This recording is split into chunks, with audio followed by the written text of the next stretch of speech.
So you're thinking about buying a condo in Detroit? Awesome, let's make it happen. But before you start picturing yourself living downtown in your high rise or your sleek midtown loft, heading out, going to go biking to the riverfront or checking out one of the newest restaurants downtown, there are three things that you need to know because not knowing this could cost you thousands in unexpected fees, financing headaches, or even getting rejected for this condo that you want. So let's make sure this doesn't happen to you. Hey, if you didn't know, I'm Tegas Walker. I am a realtor in the Metro Detroit area. And today we're going to talk all about condos. Detroit has so many new condos that are appearing, as well as those that have been around for a while. And we're going to talk about some things you need to know before you decide to purchase one. Okay, to start things off, we're going to first talk about HOA fees. Now, this is something I'm sure you probably heard of. It stands for Homeowners Association. And with these fees, it covers things such as your maintenance, security, and various amenities that the building offers. But what's important to note is this fee is always there, even if you pay cash. And also, it's a monthly fee, and it can range from anywhere from a couple $100 to over $1,000. So it's definitely something that you need to know in order to prepare properly for your purchase. Now, you're probably wondering, Tegas, where am I staying where the HOA fee is close to $1,000 or possibly over $1,000? Now, with this, you're going to be looking at more of a luxury style living. So think the Westin or the Fort Shelby, which, yes, those are hotels, but they also have condos inside. So the amenities that you get with this are more than you would get with your typical condo. So you have a lot of hotel-like amenities such as concierge, 24/7 hour security. You have access to various restaurants. There may be valet parking. You have various fitness rooms that are available to you. So if that building is offering all these great things, just know you're going to spend a pretty penny for your HOA fees. Now let's talk about another style of building which can have very expensive monthly fees, and that's co-ops. Now, there is a difference between co-ops and condos because with a co-op, you're more so purchasing shares within a company versus when you're purchasing an actual unit within a condo. And so pretty much they're running that building is pretty much the business. And even though you're purchasing a unit, that unit represents a certain amount of shares that you have in there. Now you might wonder, okay, well, I found this co-op. It doesn't have as many amenities as, say somewhere a condo that's in the Westin or the Fort Shelby, but I'm still seeing that the monthly fee, the HOA fees, is over $1,000. And the reason for that is with co-ops, they're also going to cover things such as your taxes, sometimes utilities, as well as your maintenance. So they're covering a lot more, which is why you're seeing a higher price tag, even if the building doesn't have as like swanky amenities as some of the other places such as the Westin or Fort Shelby.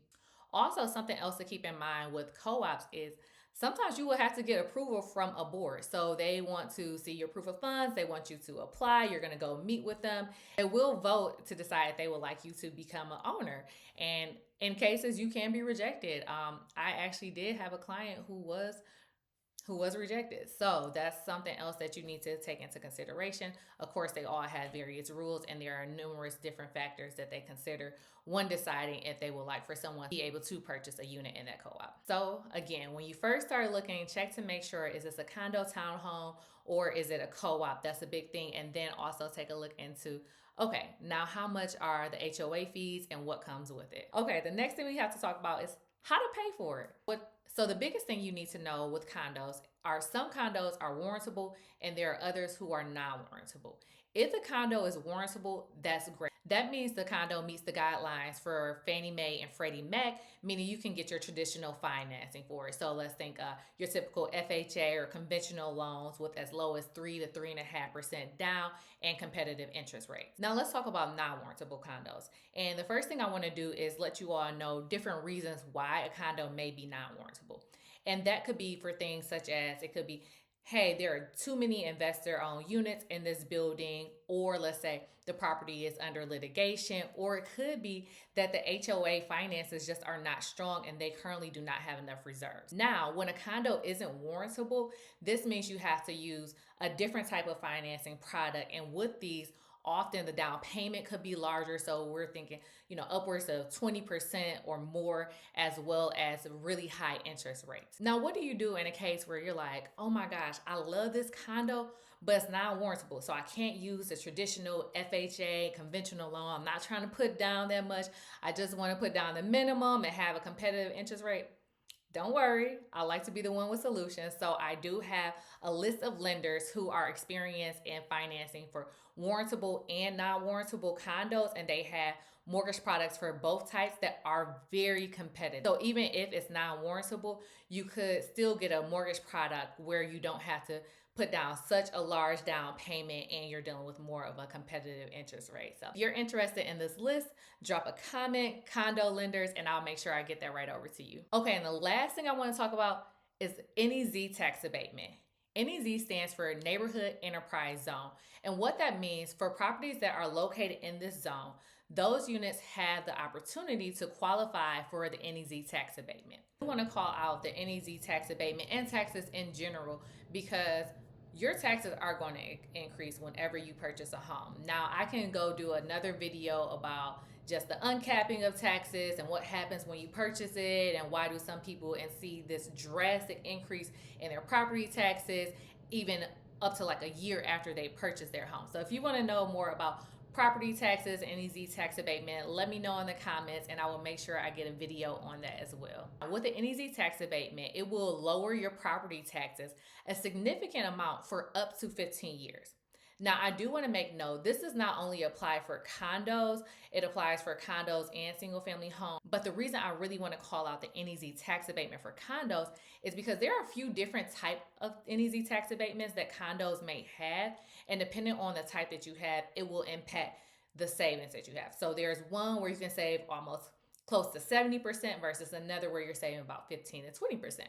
Again, great thing. It's great to save either way, but when you're talking about 70% savings, almost 70% savings by almost 20% savings, that's a large difference and that's something you need to know. Oh, and I do want to note that with these NEZ tax abatement, these are programs that are available for those property owners who own and live in their home. So this must be your principal residence in order for you to receive these savings. I do want to give a disclaimer, I'm not a tax professional, so make sure you consult with a tax expert to discuss your specific situation. So if you're thinking about purchasing a condo in Detroit, just remember, HOA fees matter and they can add up. When it comes to financing, not every condo qualifies for the same type of traditional financing, and there's a chance you may save a ton on your taxes. Now, if you found this helpful, make sure you hit the like button and subscribe for more Metro Detroit real estate tips. And if you'd like a list of my trusted lenders who work with both warrantable and non-warrantable condos, make sure you comment Condo Lenders and I'll get that sent over to your inbox. Thanks for watching and don't hesitate to reach out. My contact information is in the description below and I will see you in the next video.